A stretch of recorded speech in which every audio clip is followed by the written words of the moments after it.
Queridos parlanchines, ¿cómo están? Tenemos un nuevo episodio con una nueva invitada y le dimos el nombre a ese capítulo Más allá del diagnóstico, la sabiduría de tu cuerpo. Pero dejemos que nuestra invitada se presente para todos ustedes. Bueno, hola a todos queridos parlanchines, mi nombre es Ángela Alvarelo, soy ginecóloga, médico funcional y terapeuta bioemocional en biodescodificación. Llegué a esto porque después de ser ginecóloga tuve que diagnosticar a mi mamá con cáncer de ovario y esto fue algo supremamente duro para mí, para nuestra familia. Y pues hicimos todo lo que estaba al alcance en la medicina tradicional y en ese momento con mi esposo empezamos a pensar qué más podíamos hacer por ella, qué podíamos hacer para ayudarla, que estuviera más allá de lo que ya tenía, su cirugía, su quimio.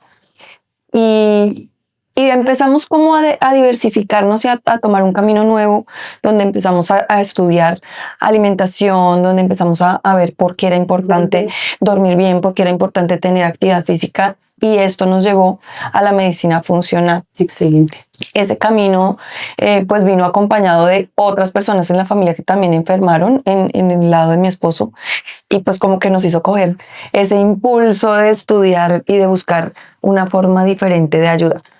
Después de algunos años de estar en la medicina funcional, pues a mí me pasó que también me sentía corta, como que tampoco me alcanzaba, como que a mí le faltaba algo. Sí, faltaba algo y resulta que pues una mesa tiene 4 patas y la otra pata era la pata emocional. Wow. Entonces, pues todo lo estábamos trabajando de manera correcta, buscando como las raíces de las enfermedades, de los síntomas y abordando toda esa medicina de estilo de vida, pero las emociones no se me quedaron cortas, no las estábamos abordando. Sí detectábamos de pronto, ¿qué te estaba pasando en tu vida en ese momento? No, listo, eso es un detonante. Detectamos los detonantes, pero no los estábamos abordando. Entonces eso me llevó a que inicialmente buscara algunas terapeutas que me ayudaran con el manejo, pero yo me sentía frustrada de no poder ayudar. Entonces decidí también estudiar y pues ha sido un crecimiento no solo profesional, sino personal, porque pues Lo tienes en práctica. No, claro, primero se trata uno, entonces exacto, sí. pues uno mismo no se trata, pero en el camino empezamos a crecer, empecé a darme cuenta de cosas, con mis compañeras pues hacíamos prácticas entre nosotros, entonces pues fue un camino de crecimiento personal y pues hoy soy otra persona diferente a la que era hace 2 años. Y pues por ahí fue. Y en ese proceso fuiste identificando, digamos, cosas por qué te pasaron en el pasado, por X o Y razón. Fuiste como descubriendo eso. Descubrí muchas cosas, heridas de infancia, que son las que finalmente nos hacen quienes somos hoy y nos enseñan a enfrentar la vida de la manera en que podemos con esas heridas y con esas herramientas que aprendimos. Pero uno no se queda así para toda la vida. Uno puede renunciar a eso y reaprender y tomar un camino diferente. Sanar y continuar. Qué interesante. Bueno, hay unas preguntas que quiero abordar, pero ya dando conducción a lo que estamos conversando, me parece muy importante mencionarlo, es en ese proceso en donde tú has venido integrando estas herramientas, no solamente para tus pacientes, sino para ti misma, o inclusive arrancas contigo misma para poderla brindar en ese acompañamiento a tus pacientes. ¿Cómo consideras tú que integrar, digamos, ese componente de la sensibilidad, de la observación, de la sintomatología a través de la emoción, permite que no ustedes como especialistas médicos y desde la rama tradicional no pierdan credibilidad ante, digamos, el tema muy técnico, muy preciso, porque se siente que en esta nueva época la gente está buscando ayuda más desde esa vertiente que desde la medicina netamente tradicional. Entonces, creo que el match que estás haciendo tú en este momento de integrar este tipo de saberes con respecto al manejo de la emoción, a la biodescodificación y cómo eso va sumando herramientas para que, digamos, todos los diagnósticos sean mucho más completos, más holísticos, más integrales, saberes, ¿cierto? Entonces, desde ahí, ¿cómo sientes tú que en esa integración de esos saberes para ti ha sido lo más valioso y transformador? Que puedes dar fe y testimonio de que todo eso vale totalmente la pena abordarlo desde ahí. Bueno, sí, sin duda, en el crecimiento personal, eso es innegable. Quienes me conocen pues sabrán mis inseguridades, mis problemas, mi forma de reaccionar, cómo era Ángela hace 2 años, cómo es Ángela hoy. Creo que eso pues es como una primera carta de presentación. Perder credibilidad, bueno, no, creo que no me asusta eso, porque estoy convencida de que lo que hago funciona. Súper. ¿Sí? Entonces, seguramente hace 5 años yo juzgaría y diría, O sea, ¿cierto? la forma de pensar y ver las Entonces, cosas es diferente. yo misma no le daba credibilidad a eso. ¿Por qué? Porque no lo conocía. Y eso es lo que pasa. Esa credibilidad que uno cree que tiene o que no tiene alguien es porque el juicio de la otra persona viene desde el desconocimiento. Entonces, cuando alguien no conoce, simplemente juzga.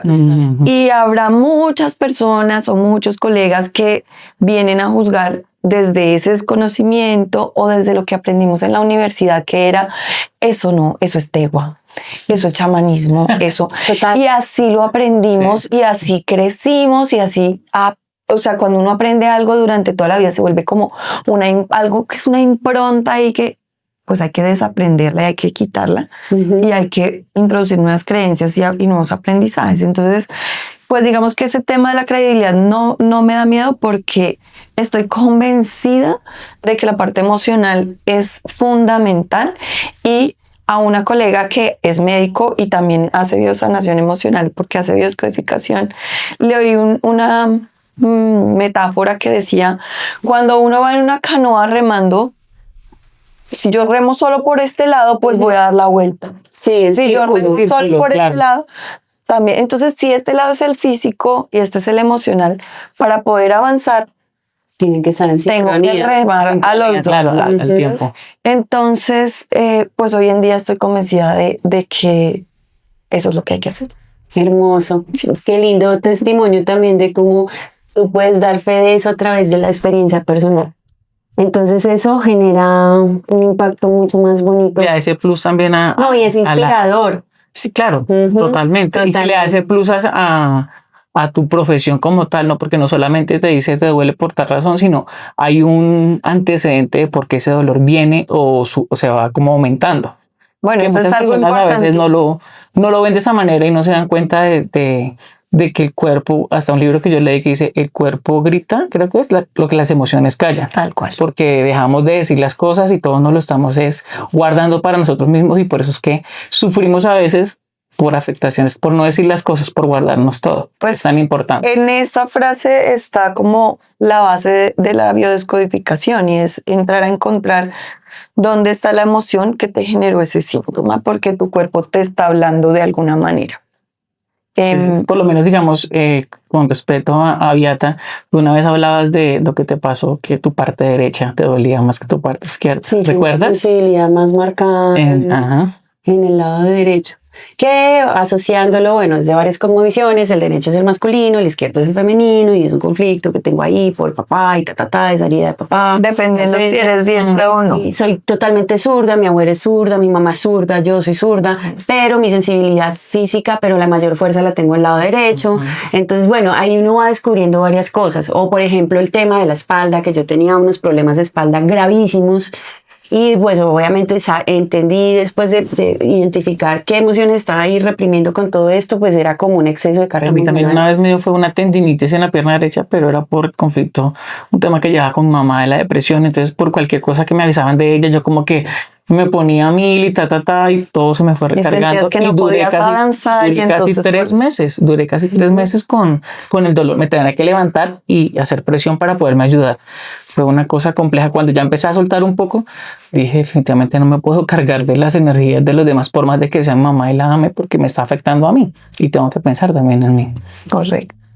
Y lo otro que mencionaste ahorita es que, si bien es cierto, uno puede perder la credibilidad digamos, de algunos compañeros, nosotros no estamos demeritando, ni estamos desconociendo, ni hemos dejado de practicar la medicina tradicional. Entonces, yo sigo siendo ginecóloga, sigo usándolo. O sea, yo no le voy a decir a una persona con cáncer que no puede hacerse quimioterapia o que no debe hacerse quimioterapia. Simplemente es que vamos a acompañarla desde la medicina funcional, buscando las raíces de su problema, de su conflicto, de su enfermedad, y desde la parte emocional ayudando también a sanar esas cosas sin desconocer la Qué medicina. lindo que acabas de mencionar eso, Angelita, porque justamente quería enfocar la siguiente pregunta desde esa parte, desde la medicina funcional, y ya acabas de hacer la descripción, que es buscar la raíz, ¿no? De dónde viene. Ya entrando más en materia con tu especialidad, este tema nos interesa a todas las chicas, a todas las mujeres, y es de muchos de los problemas que ahorita en esta época aquejan mucho a las mujeres desde muy jóvenes, y que cada vez es como más marcado el tema en que, por ejemplo, el síndrome de ovario poliquístico, ¿sí? Entonces, en esa relación, la pregunta sería, ¿cómo empiezas a desglosar o cómo se empieza a desglosar ese mapa metabólico integral, ¿sí? También desde la medicina funcional, que puede aportar para que la mujer entienda lo que realmente le está diciendo su cuerpo cuando tiene un diagnóstico de síndrome de ovario poliquístico? Bueno, entonces lo primero que viene es que el síndrome de ovario poliquístico ya no se llama así. ¡Wow! Cambió de nombre hace poco, se llama síndrome ovárico metabólico poliendocrino. ¡Wow! Entonces, ¿por qué? Porque realmente un síndrome tiene síntomas de diferentes sistemas. Eso es lo que hace un síndrome. Entonces, el ovario poliquístico, pues estaba mencionando solo el ovario. Y resulta que hay mujeres que podían tener el síndrome y su ovario verse normal. Entonces, si su ovario se veía normal, no, entonces no. Y resulta que entonces se estaba desconociendo el resto. El desequilibrio hormonal, que es como de las primeras cosas que suceden, donde hay un aumento de los andrógenos, que son las hormonas masculinas que mujeres y hombres tenemos. Entonces, ese desequilibrio nos lleva a una cantidad de cosas como la pérdida de la ovulación. Entonces, el desequilibrio hormonal nos lleva también a la aparición del acné, al aumento del vello facial, al aumento del vello corporal, bueno, a un sinfín de síntomas que finalmente, con la irregularidad menstrual, lo que nos está mostrando es que no estamos ovulando, y en el ovario hay una cosa que se llama el folículo.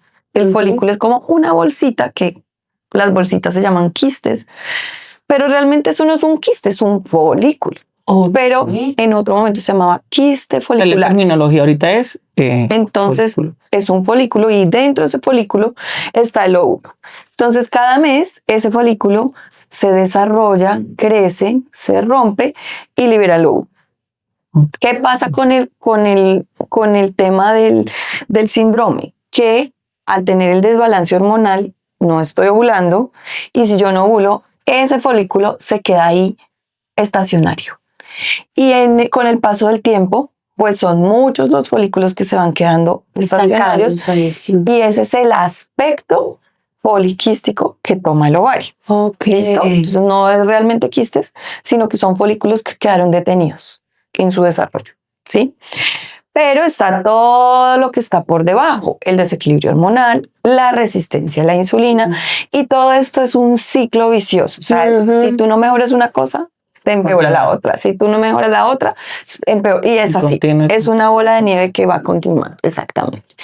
Entonces, desde el punto de vista, digamos, de la medicina funcional, buscamos modificar estilo de vida. Tenemos en cuenta muchas cosas. O sea, no es solo el síntoma. Es que no está menstruando, vamos a darle las pastillas anticonceptivas. No vamos a tratar el síntoma, sino que vamos a ir a buscar qué más está pasando, porque entonces también hay obesidad. Cuando hay obesidad, ese acúmulo de grasa nos genera, de la grasa se originan las hormonas. Si yo tengo más grasa, pues voy a tener un desequilibrio hormonal porque se generan más estrógenos, pero esos estrógenos se convierten en hormonas masculinas. Entonces, ese desequilibrio me va a aumentar y por eso, pues tenemos que ir a abordar desde otra perspectiva. Entonces, vamos a abordar alimentación, actividad física, mejorar el sueño, porque sin duda el sueño, a pesar de que es tan subestimado, el sueño afecta transversalmente todos los sistemas. Entonces, mejorar el sueño y sin duda las emociones, porque de todas maneras las emociones afectan la parte del digamos que del cuerpo, y en este orden de ideas, pues todo este síndrome, y puntualmente desde el ovario afecta como el impacto emocional de un evento vivido desde la desvalorización, desde el rol de la feminidad, no porque la mujer no se sienta mujer, sino porque está interpretando que ser mujer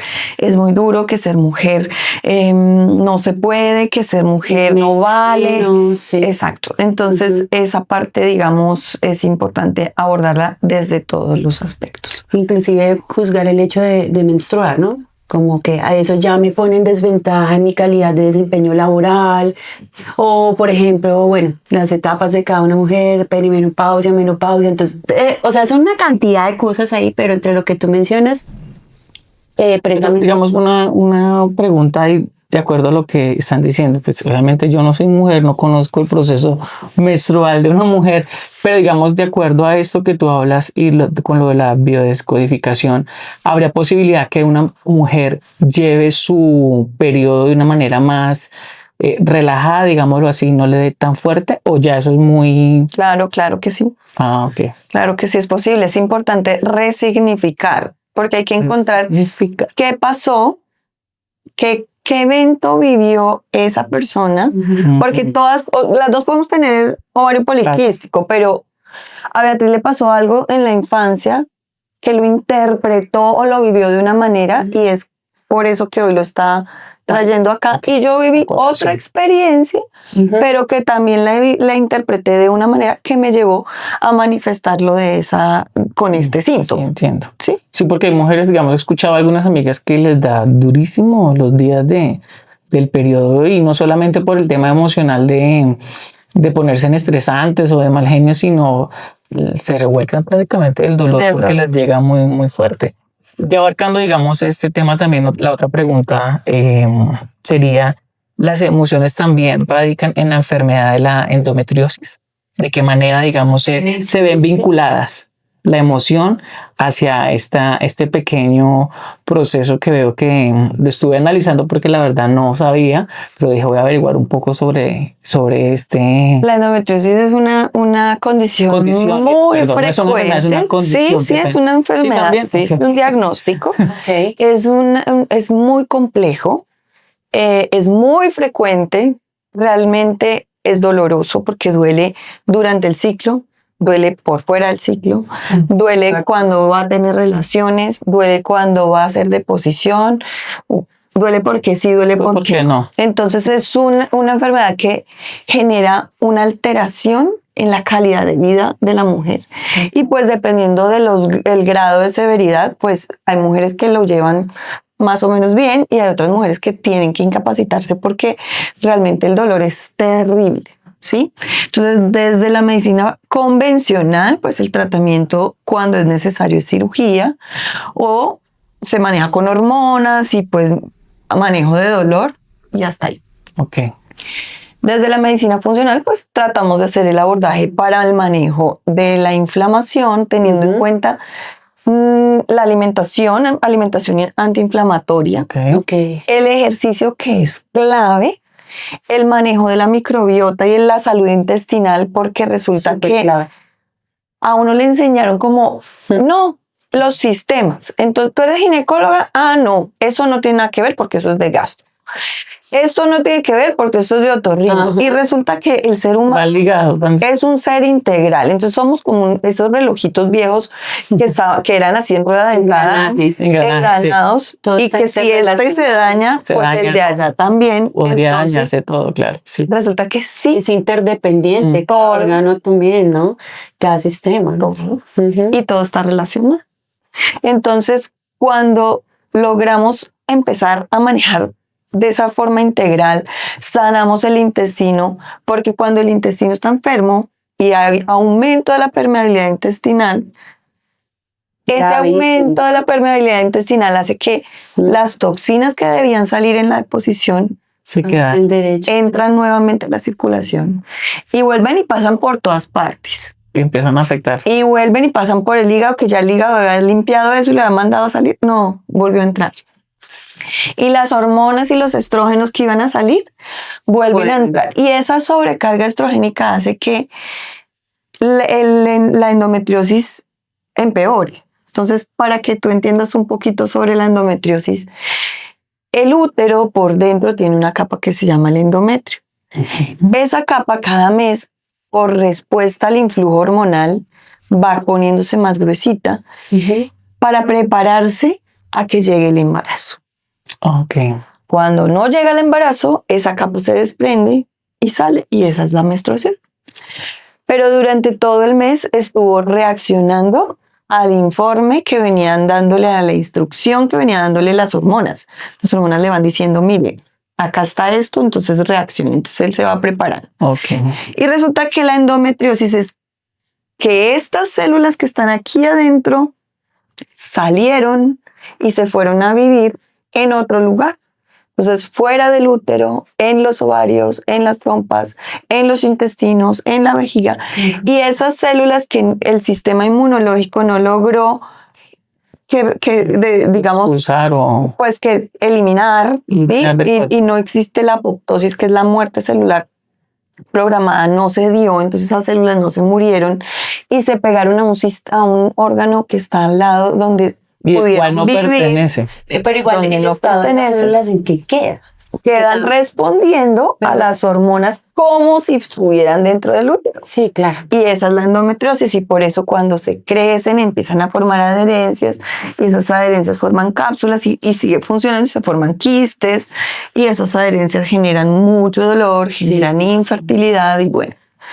Entonces, desde lo emocional, el útero representa la casa. Sí. ¿Y qué es la casa? ¿Qué es la casa para uno? La casa es mi lugar seguro. Claro, es un lugar seguro. Entonces, ¿qué pasa cuando yo vivo una situación donde no me sentí validada, donde no me sentí vista, protegida, cuidada? Cualquier situación, desde que los papás estaban muy ocupados trabajando y no me vieron, hasta que fui abusada por alguien que llegó X día y pues no me sentí cuidada, valorada, protegida, vista, etc. O fallece alguno de los integrantes. Entonces, esa condición hace que mi inconsciente esté buscando entonces una casa segura. Y entonces, ¿qué hago? Pues busquemos a ver si acá puedo poner esta casa o esta casa o esta casa, y tengo muchas casas, a ver si encuentro seguridad en algún lado. Y ese Voltear es puerticas. el inconsciente buscando seguridad, y pues hay que llegar a resignificar eso que te pasó. Okay. Bueno, a ti no. Ojalá no.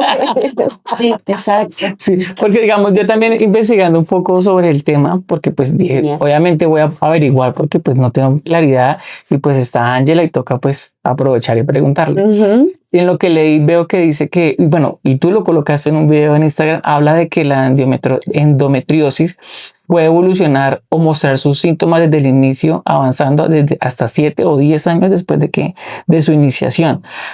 ¿Siempre tiene que ser así, o hay personas que digamos al mes o al año ya siente como ese dolor que de pronto en algunos casos evoluciona hasta los 7 o 10 años? No. Es que cuando tú sientes el síntoma, tú ya lo tenías la enfermedad Hace tiempo. ¿sí? Entonces tú, hoy uy, sí, el dolor, y esto nunca me ha pasado, o está teniendo una relación sexual y le dio dolor, o fue a entrar al baño a hacer deposición y le dio dolor, y eso es un algo agudo, hoy, pasó hoy, pero es que no me apareció la enfermedad hoy, ese es el síntoma y la consecuencia de años de inflamación crónica que estaba ya calladita, hasta que ya explotó. Y digamos siempre también, yo leyendo y todo porque pues quería saber del tema, veo que dicen que a veces ni con ecografía ni con resonancia llegan a descubrirla, sino que tienen que hacer una laparoscopia para ver exactamente de que sí es una endometriosis y no es cualquier otra cosa. ¿Es cierto? ¿O? Bueno, eso era cierto hasta hace poco, pero también depende del grado de severidad de la enfermedad, porque si está en sus inicios, si tiene unos focos muy pequeños, puede ser que pase desapercibida en las ecografías o en la resonancia, pero actualmente hay unas ecografías que requieren una preparación especial de tener el intestino pues evacuado para que ocupen, digamos, haga menos interferencia y que que haga menos interferencia y se pueda evaluar mejor. Y esta es una ecografía donde se hace una evaluación más profunda, es una ecografía toma más tiempo, requiere una formación del especialista que hace la ecografía. No todos los que hacen ecografía pueden hacer esta ecografía especial porque requiere entrenamiento. Bueno, Angelita, la siguiente pregunta me parece muy interesante porque me involucra de cierta manera y me genera mucha curiosidad también porque obviamente a ciertas edades ya se empieza a considerar que nosotras las mujeres empezamos a entrar en ciertos periodos en donde hay unos cambios hormonales puntuales que corresponden a la perimenopausia y a la menopausia. Sí, yo tengo 40 años y cuando cumplí los 40 el año pasado empecé a sentir cambios muy puntuales, ¿sabes? Y entre esos cambios fue como ese tema de los cambios de temperatura corporal, como el calor, la intensidad en la temperatura, los cambios en los estados de ánimo, un poquito de fatiga. Siento que, digamos, mi ciclo menstrual, a pesar de que sigue siendo muy puntual, ya hay unas variables, hay unas variaciones, ¿sabes? Entonces como que digo, bueno, ya tengo ya estoy en la perimenopausia, ya. Sí, entonces bueno, para este caso, y agrego a esto para que tú me contestes, por favor, es como desde la medicina funcional, como nosotras las mujeres que estamos en estas etapas, o puede que no, tú ya me sacarás de la duda, podemos darle como un manejo para que estos periodos sean mucho más amables, más tranquilos, más disfrutados por nosotras las mujeres, porque siento que también hay muchos prejuicios alrededor de estas etapas para nosotras y le estamos dando un manejo en donde no le podemos sacar provecho realmente a disfrutar nosotras de nuestra vida en plenitud por esa cantidad de información que también a veces puede ser un poco distorsionada o que también no está completa o que también no tenemos la suficiente acceso, digamos, desde la parte de especialistas o de ginecólogos como tú, que nos cuenten y nos ayuden un poco a informarnos mejor y asesorarnos mejor.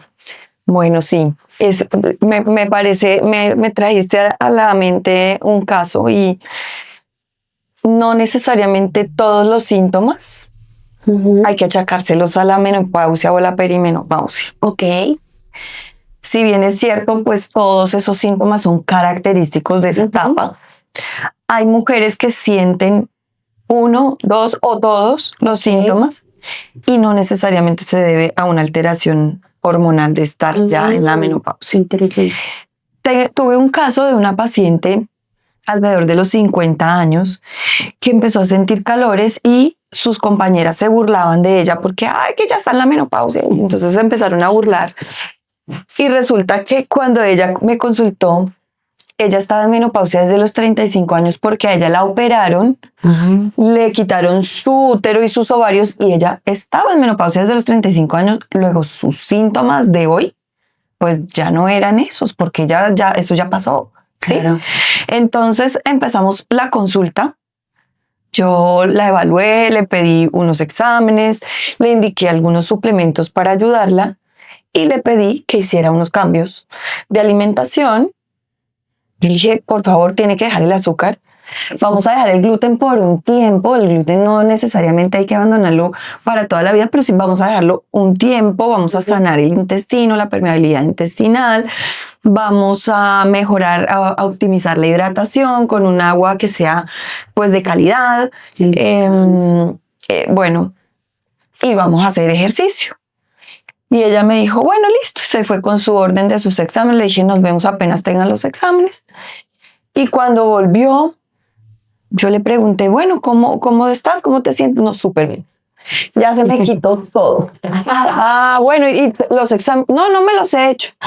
Bueno, ¿y qué estás tomando de lo que te mandé que te queda todavía? Porque pues yo reviso qué están tomando a ver si hay que continuar, si vamos a suspender, si vamos a cambiar, lo que sea. No, yo no me tomé nada. Ni me hice los exámenes. Yo solo hice lo que usted me dijo. Wow. Dejé de comer azúcar, dejé el gluten, dejé los paquetes, dejé el frito, dejé la leche de vaca, dejé esto. Empecé a comer más verduras, empecé a comer más fibra, empecé a hidratarme mejor, le di prioridad a la proteína, dejé esto, tomé más té verde. O sea, todo lo que hablamos de nutrición. Y empecé a hacer ejercicio, estoy haciendo ejercicio todos los días. Súper. Y empecé a tomar agua no sé cómo, y entonces le echo estas hierbitas para que le den sabor porque no me gusta el agua. O sea, hice simplemente cambios de hábitos y con eso se le quitó. Y entonces viene a colación esto porque para mí ella fue un caso muy sorprendente porque no hizo sino cambiar su estilo de vida y en algo de lo que hacía le estaba generando toxicidad, inflamación, permeabilidad intestinal que la llevaba a tener todos esos síntomas. Entonces es importante que no nos quedemos solamente con pensar que esos síntomas son menopausia o premenopausia. Tengo pacientes también ya en menopausia que están en terapia de reemplazo hormonal y resulta que empiezan a achacarle los síntomas a la terapia de reemplazo hormonal por X o Y y resulta que están teniendo síntomas porque están teniendo otras alteraciones, la tiroides, algún desbalance de enfermedad mental anterior, o sea, son muchas cosas que pueden generar estos síntomas porque no son específicos ni son excluyentes. Entonces, es importante, digamos, el abordaje es pues ir al especialista, que revise tus exámenes, pero no son solo tus exámenes, sino es tu examen físico para saber cómo estás, revisar ese tema del estilo de vida para poder hacer los cambios y ya de acuerdo a eso, cuando ya uno tiene el terreno del cuerpo organizado, entonces ahí uno mira si necesitas o no necesitas un apoyo hormonal. Claro. ¿Sí? ¿Cuándo lo necesitas? Cuando ya estás listo, no de entrada las hormonas. Que puede afectar aún más. Las hormonas hay que manejarlas con cuidado. Sí, con cautela. Parlanchines, miren, escuchen muy bien. No siempre es por el tema de la menopausia, sino hay otros temas que pueden abarcar los síntomas que pueden sentir. Y bueno, y redondeando, la menopausia no es el final de la vida. Es que la mujer está muy estigmatizada y entonces cuando llega la menopausia se siente vieja, se siente fea, se siente escurrida, cansada. Se siente que nadie la ve, se siente cansada, se siente que ya no rinde, que ya no produce, que ya no... Y entonces cuando piensa que eso es una realidad, pues esa realidad es la que va a vivir.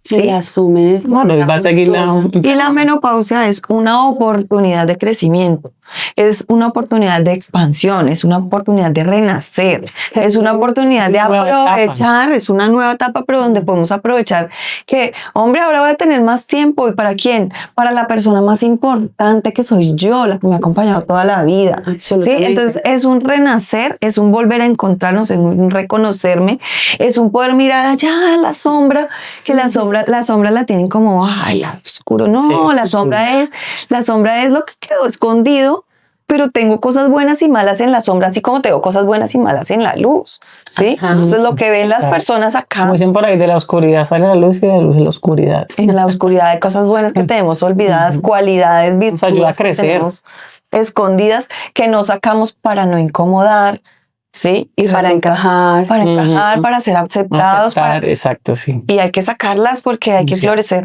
Genial. Y digamos, en el caso, digamos, de la menopausia en la mujer, el hombre es la andropausia, creo que se llama, o estoy mal. El hombre es la andropausia. La andropausia. Digamos, hay hombres, pues lo pregunto en casos puntuales, que de pronto les afecta mucho, así como en algunos casos a algunas mujeres. Bueno, sí, yo soy ginecóloga, pero sí, los hombres también tienen alteraciones hormonales, a los hombres también, desde incluso puede ser más de los 40 años, también empieza la testosterona a bajar, no necesariamente dejan de ser hombres, no necesariamente, pero sí empieza a bajar y se puede ver reflejado en el rendimiento, se puede ver reflejado en el cansancio, se puede ver reflejado en la masa muscular, bueno, Diferentes variables. diferentes aspectos y pues eso habría que evaluar. Ah, ok, vale. Y la última pregunta, Ángela, que te tenemos para cerrar este episodio, este espacio tan interesante y tan bonito, poder conocer un poco más allá del cuerpo humano y de lo interno y lo externo también. ¿El estrés afecta la fertilidad en una mujer? Totalmente, totalmente el estrés afecta a todo. El estrés afecta a todo porque uno el cortisol se empieza a subir. Ujú. Y acá adentro empieza el cerebro a vivir en modo supervivencia. Y cuando uno vive en modo supervivencia, no puede hacer absolutamente nada más.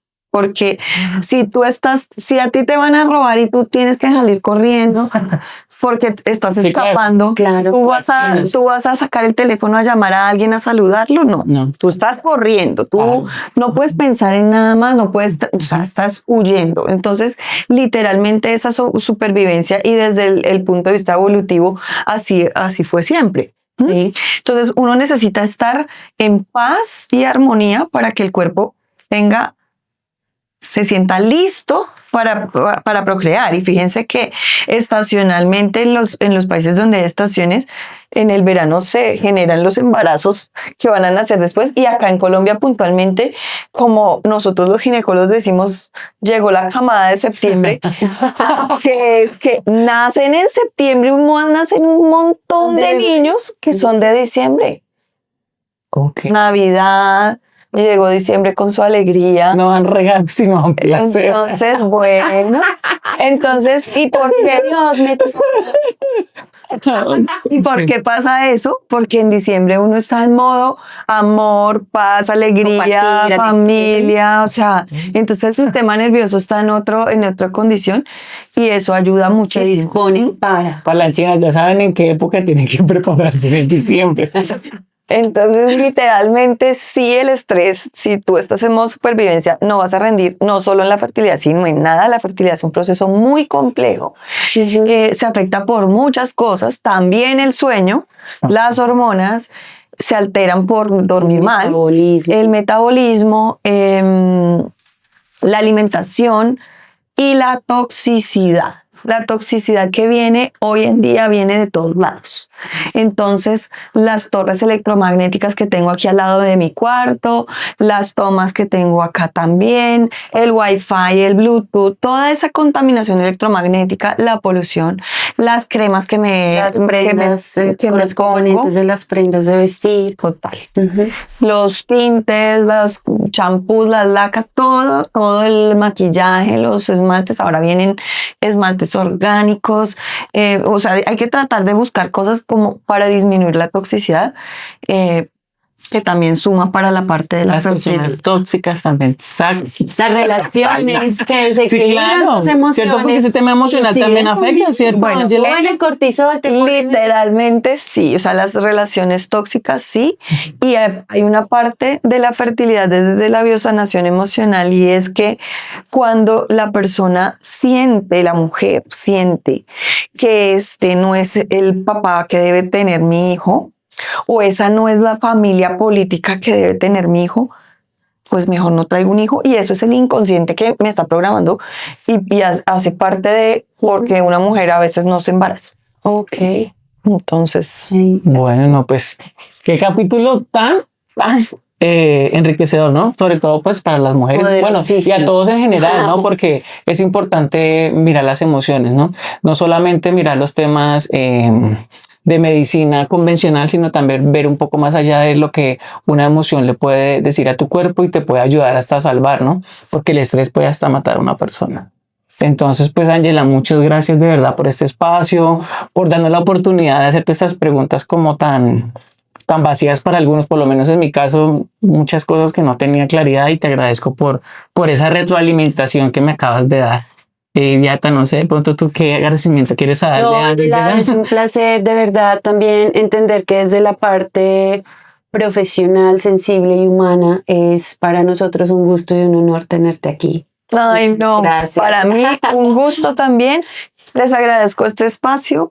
Espero que haya sido productivo y que sea muy útil para todos Claro que ustedes. sí. Aprovechemos tus redes sociales también, si no las puedes decir a los parlanchines para que te sigan, cualquier nuestras redes consulta. son re.generando y el mío ni me lo sé. Ángela.alvarelomd. Ok, ya saben, parlanchines, esas son las redes. Cualquier cosa nos pueden escribir a interno también y le podemos transmitir las preguntas, dudas o una consulta que quieran con Ángela, no hay problema. ¿Tienes tu espacio físico o manejas todo directamente desde redes sociales? Nuestro consultorio se llama Regenerando. Está en la clínica de Marley y el teléfono es 302. ¿Tú lo escribes? No, considero. 302 232 3030. Perfecto. Entonces, parlanchines, ya saben, y recuerden nuestras redes también, @parlavía _, en Instagram, en TikTok @parlavía, y YouTube desde el perfil de Instagram pueden ir directamente para que se programen a ver este episodio y síganos en todos los que vienen también. Muchísimas gracias y recuerden que nosotros somos Beatriz Ospino Andrés Tovar Y Ángela Alvarelo. y esto es Parlavía. Chao, chao.